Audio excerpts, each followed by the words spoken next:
দীপার সঙ্গে যেদিন প্রথম দেখা হয় সেদিনই অভি কবিকে ফোন করে দীপার কথা জানিয়েছিল। কবি সবই জানতো, দীপার সঙ্গে কি কি ঘটছে অভির, তার অপমানের কথাও সে জানতো। বললাম সেই 4 বছর আগের ভাইয়ের মৃত্যুর রাগটা পুষে রেখে কবি এই সবটা করেছিল। এবার ধরলাম ঋতিকাকে। এই শোধের কথা সেই তো আমাকে বলতে গিয়েছিল মন্দিরে। বাড়ির সকলের রাগ গিয়ে পড়লো ঋতিকার ওপর। ববি বলে যার জন্য তাদের ভাইকে সুইসাইড করতে হয়েছে তার শাস্তি প্রাপ্য, আর তাকে সেই শাস্তি দেওয়া হয়েছে। বললাম তার মানে স্বীকার করছো তোমরা শাস্তি দিয়েছো দীপাকে? উত্তেজিত কবি বলে হ্যাঁ তাই। সে বলে পুরো পরিকল্পনাটা তার একার, তবে দীপাকে একেবারে মেরে ফেলতে সে চায়নি। তার মুখটা ঝলসে গিয়ে অসুন্দর করে সে বেঁচে থাকবে এটুকুনি সে চেয়েছিল।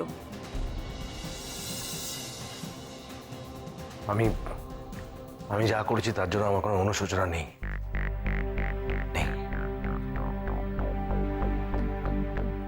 অফিসার, আপনি আমাকে অ্যারেস্ট করতে পারেন। দীপার মৃত্যুর জন্য আমার পরিবারে কেউ দায়ী নয়, একমাত্র দায়ী আমি একা।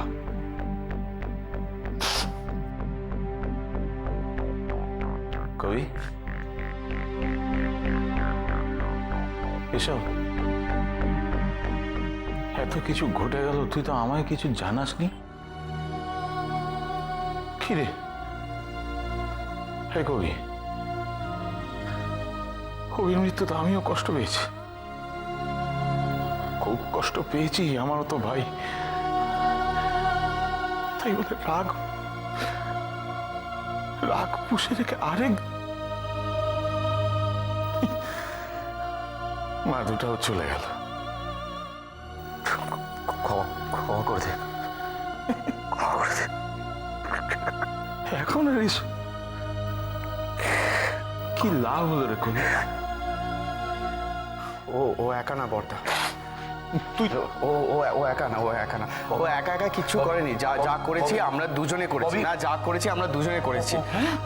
তুই কেন তুই একা কেন পুরো দোষটা ঘাড়ে নিবি বল? আমরা দুজনে প্ল্যান করেছি। হ্যাঁ, আমরা প্রত্যেকটা দিন অপেক্ষা করেছি।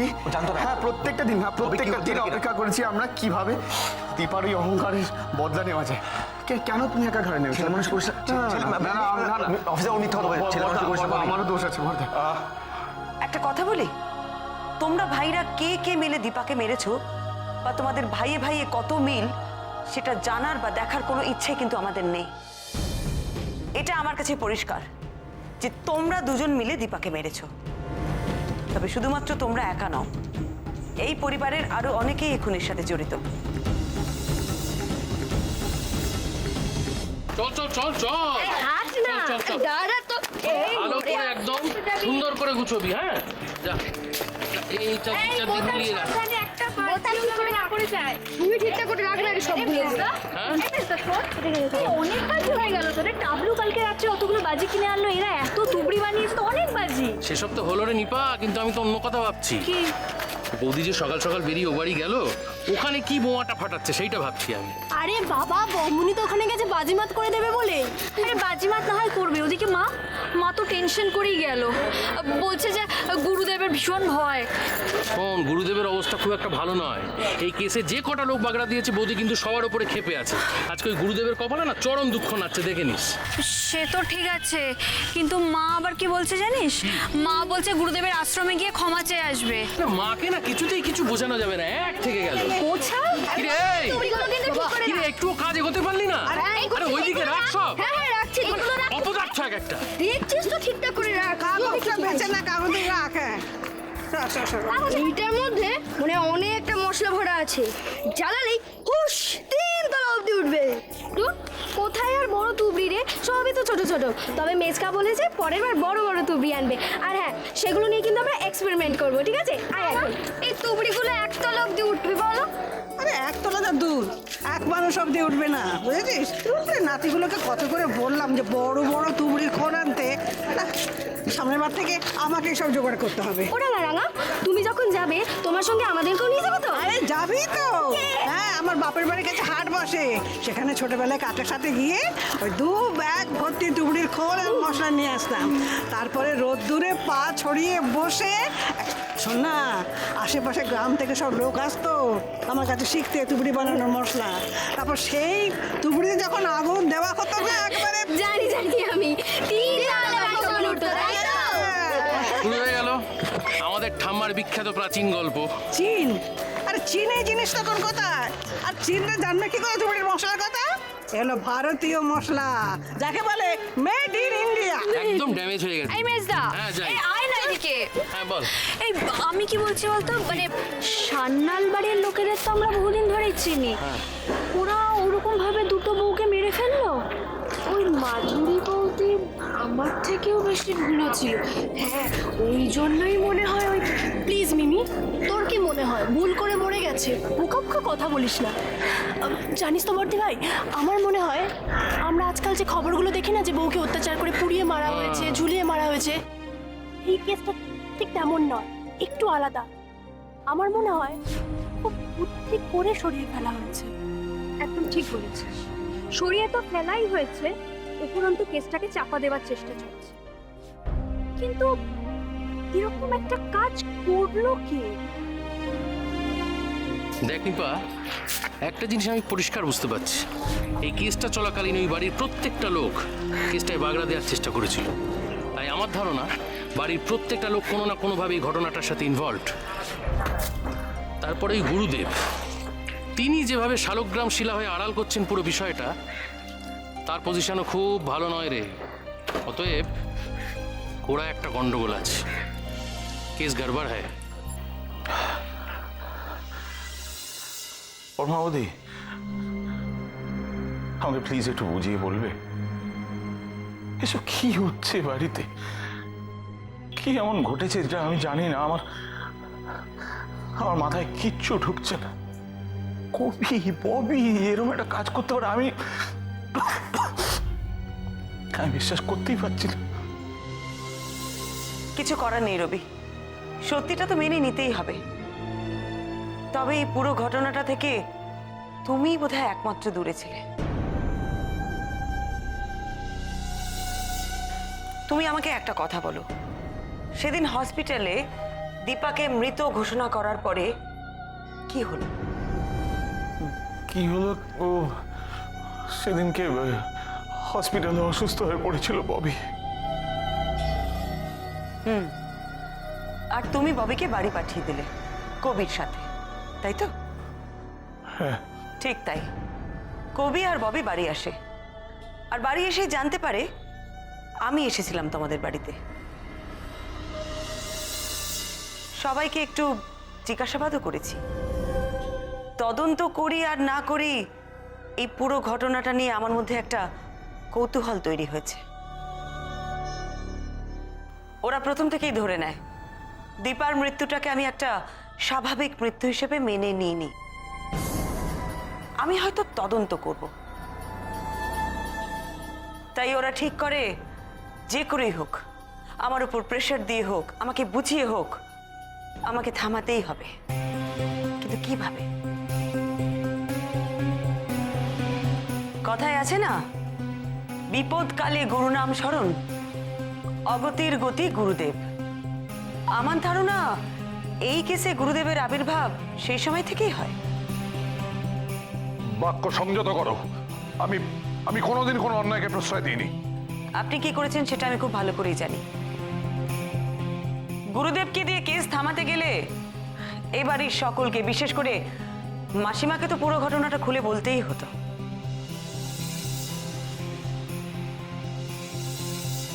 দিদি ভাই, তার মানে তুমি বলতে চাইছো যে দীপা মারা যাওয়ার পর ওনারা এটা জানতে পারেন ওনাদের ছেলেদের কাছ থেকে, তাই তো?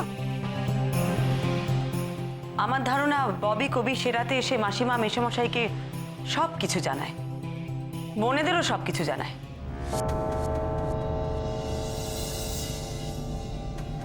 ওদের এই দীর্ঘ প্ল্যানিং এর কথা, কিভাবে ওরা দীপাকে মেরেছে সেই সমস্ত কথা।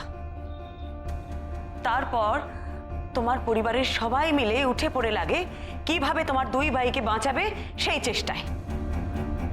আরে আমি তো বারবার বলছি যা যা করেছি আমি আর মেজদা মিলে করেছি। তুমি কেন বাড়ির লোকদেরকে টানছো মতো? ওরা কেউ কিচ্ছু জানে না, বিশ্বাস করো কেউ কিচ্ছু। ববি, তুমি বললে যে আমাকে সবকিছু মেনে নিতে হবে, এমন কিন্তু কোনো কথা নেই।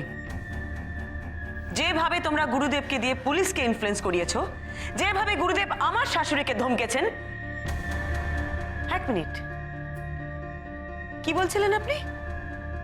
আপনি কোনো অন্যায়কে প্রশ্রয় দেননি। শুধু অন্যায়কে প্রশ্রয় দেওয়াই নয়, আপনিও সমান অপরাধী। আমি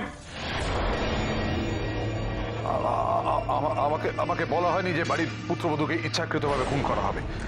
আমাকে রুমা বলেছিল যে অকারণে পুলিশ আর গোয়েন্দাদের হয়রান করছে, তাই আমি। অকারণ? অকারণে যে কোনো কিছু হয় না সেটা তো বলাই বাহুল্য। গুরুদেবকে এর মধ্যে টানার কোনো মানে হয় না। উনি কিছুই জানতেন না। উনি যা করেছেন আমার আর ববির কথাই করেছেন। আর এবারই বাবা, মা, রিনা, ঋতিকা এরা এই ব্যাপারে কিছুই জানে না। এই কথাটা কেন আপনি বিশ্বাস করছেন না? এখন তো দেখছি একজন একজন করে এই কেসে জড়াচ্ছে। প্রথমে কবি তুমি, তারপর ববি, আর এখন গুরুদেব। এরপরেও কি দিদিভাইয়ের পক্ষে বিশ্বাস করা সহজ হবে যে এবারের কেউ কিচ্ছু জানে না? প্রমাণ ছাড়া কিছু করা উচিত নয়। আর আমার কাছে যথেষ্ট প্রমাণ আছে যে এই কেসের সাথে তোমাদের বাড়ির অনেকেই জড়িত। ঋতিকা, আমি যা বলছি সেটা সত্যি তো, নাকি আরো কোনো কথা আছে যা তুমি আমাকে জানাতে চাও? আরে কেন ওকে বারবার জিজ্ঞেস করছো? ও কিচ্ছু বলবে না। কেন বলবে না? ঋতিকা, বলো আমাকে, কবি আর ববি হসপিটাল থেকে ফেরার পর সেদিন কি হয়েছিল? আমি জানি না।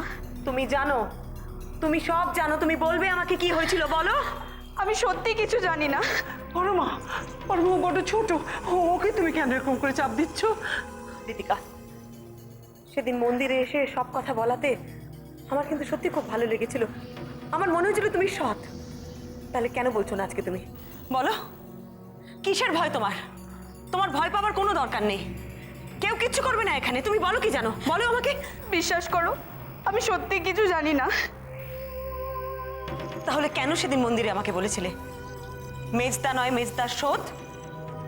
তার মানে তুমি খুব ভালো করে জানো যা কিছু ঘটেছে সেটা তোমার দাদার অভির মৃত্যুর প্রতিশোধ নেবার জন্য। বৌদি, ওকে চাপ দিয়ে তুমি কোনো কথা আদায় করতে পারবে না। আমি কি চাপ দিচ্ছি? আমার থেকে অনেক বেশি চাপ পুলিশ দিতে পারে। আর পুলিশ চাপ দিলে তার পরিণতি দেখো। ভালোভাবে বলছি, তুমি যা জানো আমাকে সবকিছু বলো। কিছু জানো না সব। ঠিক আছে, আমি যা জানি আমি বলছি। সেদিন হসপিটাল থেকে ফিরে আসার পর ছোটদা আর মেজদা মা, বাবা, দিদি আর আমাকে ডাকলো। আর তোমাদের বৌদি মাধুরী তাকে তাকে ডাকেনি? না। তারপর তারপর মেজদা ছোট বৌদির কথা বলল। এসব এসব কি বলছিস? এসব কি বলছিস? এখন এখন কি হবে? তোমাদের কোনো ধারণা আছে তোমরা কি করেছো? ধারণা আছে কোনো? এতদিন ধরে একটা রাগ তোমরা পুষে রেখেছো। হে ভগবান, আমাকে তো একবার জানাতে পারতে। যদি আমাকে তোমরা জানাতে তাহলে এরকম একটা সর্বনাশা প্রতিশোধ আমি কিছুতেই তোমাদের নিতে দিতাম না, কিছুতেই না। এখন কি হবে? ওরে ওরে যে যাওয়ার সে তো কবেই চলে গেছে। তার জন্য তোরা তোদের জীবনটাকে কেন এইভাবে? কি বলছো তুমি মা? হ্যাঁ, অভি যার জন্য আত্মহত্যা করেছে তার কোনো শাস্তি হবে না? আদালত তাকে কোনো শাস্তি দেবে না? আমরা কি করে তাকে ছেড়ে দিই? আর আমরা তো মারতে চাইনি আমরা। ববি, এরকম একটা অ্যাক্সিডেন্টে মানুষ মারা যাবে সেটা তোরা বুঝিস নে? এখন কি হবে বলতো? জানি না, আমার মাথায় কিচ্ছু আসছে না, কিচ্ছু আসছে না। আচ্ছা, পুলিশ যদি জানতে পারে যে এই ঘটনাটা ইচ্ছাকৃতভাবে ঘটনা, তাহলে তুমি তো বড়, তুমি তো ববির থেকে বড়, তুমি কি করে এরকম একটা স্টেপ নিলে? বাবা দেখো, এরকম করে কেন বলছো বলো? হ্যাঁ, অভি তো তোমার ছেলে নাকি? হ্যাঁ, ওর ওইভাবে চলে যাওয়াটা তুমি মেনে নিতে পেরেছিলে? সত্যিকার বলো, তুমি মানতে পেরেছিলে? হ্যাঁ, আমার দুর্ভাগ্য, ওটা আমার দুর্ভাগ্য। আর তোমরা তোমরা আজকে যেটা করলে সেটা একটা জঘন্য অপরাধ।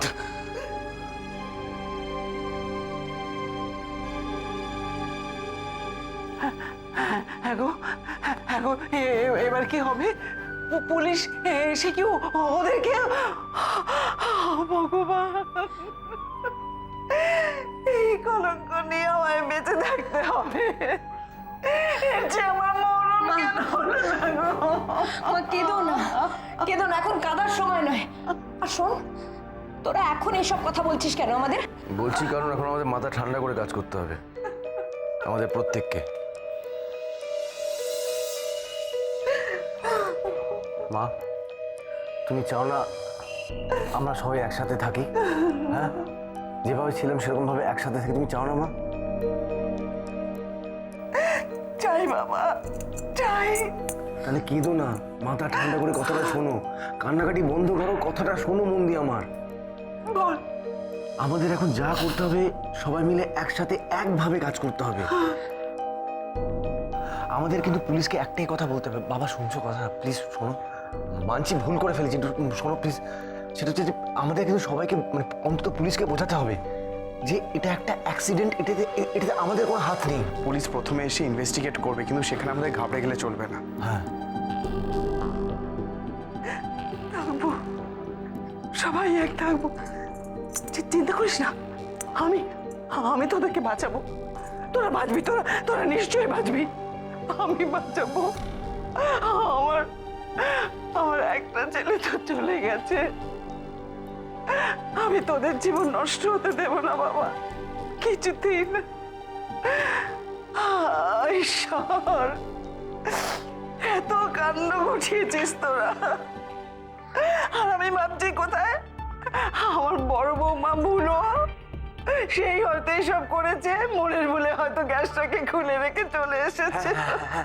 হ্যাঁ মা, মা মা মা, আরে চুপ করো না, আমাকে চুপ করো, শোনো না কি বলছে কবি। প্লিজ কথাটা শোনো। তুমি যেটা বললে এখন, এটাই কিন্তু সবাইকে বোঝাতে হবে যে এটাই হয়েছে। বড় বৌদি গ্যাসটা ভুলে খুলে চলে এসছে, তারপর থেকেই এই অ্যাক্সিডেন্টটা হয়েছে। এটাতে আমাদের কারুর কোনো... বাবা শুনছো তো? তোরা শুনছিস তো? তোরা কিন্তু এই একই কথা বলবি যে বড় বৌদি ভুল করে খুলে ফেলেছে। সবাই বলবে, সবাই বলবে। আমরা কেউ আমরা অন্য কথা বলবো না, দেখে নিস।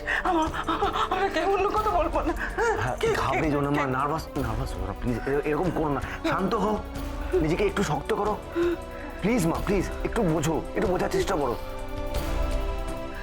আর আমার মনে হয় না পুলিশ এই কেসটা নিয়ে খুব একটা দূর এগোতে পারবে। কিছুদিন আমাদেরকে সামলে চলতে হবে ঠিকই, তারপর দেখি না, আমার মনে হয় সব ঠান্ডা হয়ে যাবে। তা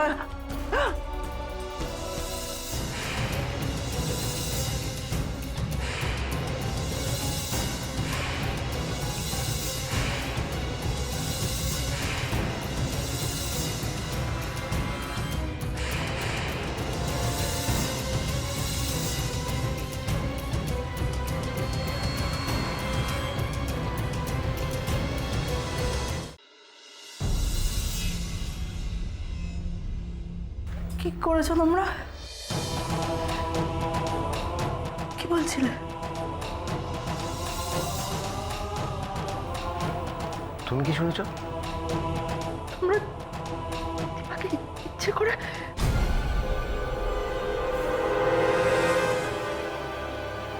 ভুল শুনেছো বড় বৌদি, তুমি ভুল শুনেছো, বুঝেছো?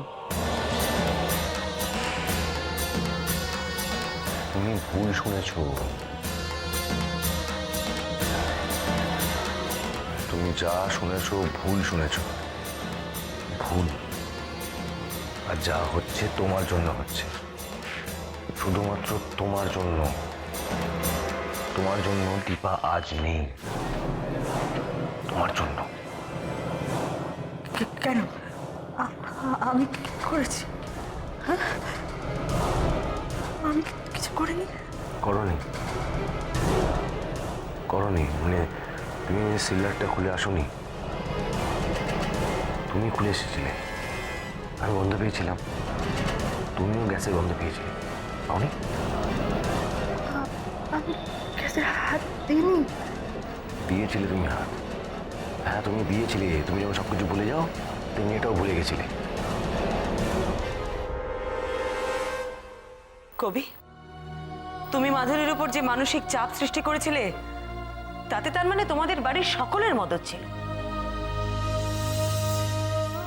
সেই জন্যই মাধুরী তার সুইসাইড নোটে ওইরকম একটা কথা লিখে গিয়েছিল।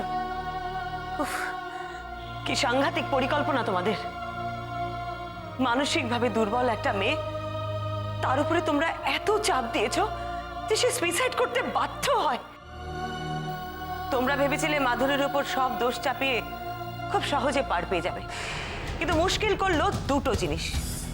এক, মাধুরীর ওই সুইসাইড নোট যাতে লেখা ছিল যে যাই বলুক, আর দ্বিতীয়টা হলো আমার এখানে আসা। পুরো ঘটনাটা কি সুন্দরভাবে সাজানো। বাড়ির একজন বউ অ্যাক্সিডেন্টে মারা গেছে, আরেকজন তার ভুলের মাসুল দিতে আত্মহত্যা করেছে।